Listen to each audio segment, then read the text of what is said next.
Hello YouTube, how are we all doing? So I've been called out to do a video and it's probably about time I've done one, so it's fair enough, but I'll always eventually respond to call outs for this, and this one comes from Eddie Rollerxcore, and I don't know if it's originally his idea, but what people are doing now, a few people are doing it, is taking their games out for a walk, 5 of them, and talking about them, 5 games that they haven't yet completed and 5 games they want to complete. So that's what I'm going to do for you today.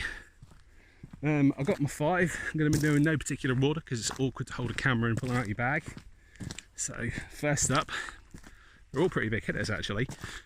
We've got Final Fantasy IX first out of the bag. So Final Fantasy IX I got when it was released back in the day, which I think was it 99 or 2000 possibly. Let's see, even 2001. And yeah, this game I was really looking forward to because I got into Final Fantasy at the time of Final Fantasy 7, Final Fantasy 8, really enjoyed them, but they were very futuristic. This one takes it back to how Final Fantasy was originally, with kind of your knight, your thief, your mages and things like that, and it's all very kind of fantasy world style. And I think that's what kind of put me off, because I was expecting more of the same, and because it had gone back in that way, I think I got so far in the story but just never really kind of picked up from there. Got a bit kind of bored of it maybe, but it's one, now I've played some of the other Final Fantasy games, some of the earlier ones, that I really want to go back and finish. So it's on my list. Hopefully now I'll be inspired to go back and finish it. Final Fantasies are always a bit awkward because with any JRPG where there's a lot of grinding involved, I just get a bit bored. So yeah, we'll see, maybe chip it away a little bit this year. So yeah, Final Fantasy IX, first one on the list. Next up we've got Shenmue on the Dreamcast. Now this one already mentioned by Kieran Retro Reclaimer, but around the time he did his video I was getting my games ready to do mine and sort out. I was like, got one of mine, never mind. But I think well, a lot of what he said is very true for me. I bought it when it came out, and it was such a massive game when it came out. The open world of it, you kind of get a little bit lost in it. There's so much to do, like go to the arcades, you know, win games for your Saturn, just run around meeting people. At the time it was huge, and you're just kind of a bit lost in it because if you don't know where you're going next, you just have to ask around all the time. I think I got lost originally looking for the bar with the sailors in it or something, and then just didn't really kind of pick it up from there. So I got it on the Xbox One, I think last year, with intention that I'll keep playing it from that, but just didn't really get back into it from there. So hopefully now I'll set it on a video, so I want to hold me to it or I'll hold myself to it and pick it up and finish it, because I really want to. So I can't really play the second one, so I'll play the first one. So that's my intention. So that's number 2. Number 3, what we got for number 3? What's this one? In no order at all.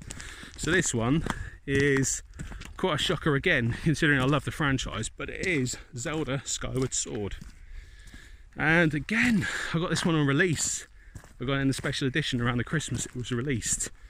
And I've always had a bit of a difficulty with Zelda games. I've got so far in them, put them down, played something else, then gone back to them and finished them. And that's been the same for all of them. That was Twilight Princess, took me forever to do. I completed that like a couple of years ago, considering it came out in like, what, 2006, 7, something like that. Just scandalous really. But Skyward Sword, I just didn't really like the mechanics of it. There was one boss where you had to fight what was it? I can't remember his name. This guy who would just mirror your moves, and every time you like try and swipe at him, would grab your sword and just toss it across the room, and that was just annoying. But yeah, I got so far and then finished.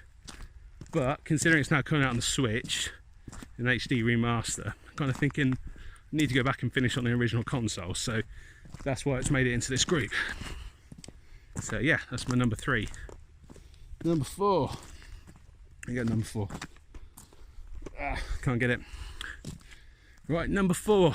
I tried to do one from different console all the time. So we have Super Mario Sunshine on the GameCube. Now Mario Sunshine I got for the GameCube again, I think when it came out, which is really, really bad. All these games I kind of got a release and then never finished them. And yeah, what happened with that one? I got so far in it, but it was almost like it was a forerunner, but almost like a test one to Mario Galaxy. Some of the kind of mechanics of it were just really not quite right.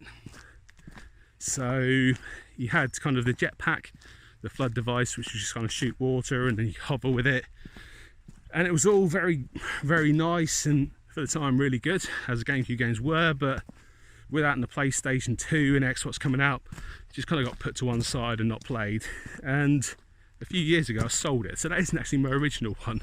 I sold it and I bought it back with the intention of playing it and still haven't finished it.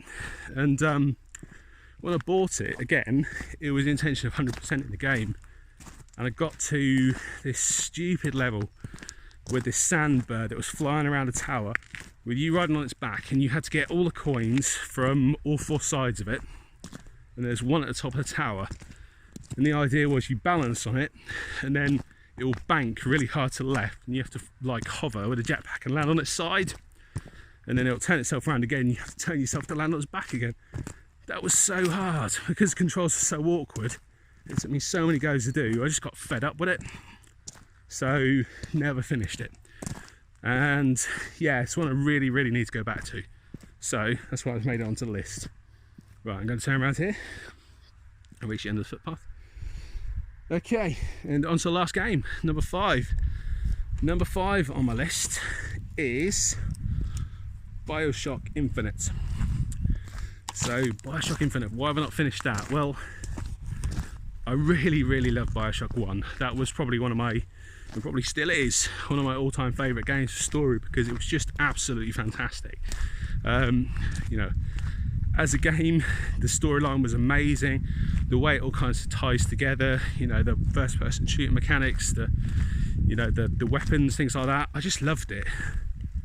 And I think I completed that 100%. I think I got all the achievements for it and everything. The first one. Second one came out and they tried to kind of further it. You know, I think that one you played as a Big Daddy, and you had the online mode, which I thought was a bit rubbish, not gonna lie. And even that one that had the big sisters versus the Big Daddies, I just didn't enjoy it really as much. And the third one came out and it was just so different. The first one was so dark and so creepy, and this one just sit up in the clouds, just didn't really like get into it. But you can get the pack with all of them in the Xbox One now, the HD pack I think, so I might have another crack at it. Probably should, to be honest. That one's kind of in here because I feel I should complete it because I like the first one so much, but I don't know, one that I probably should go back to, and probably will.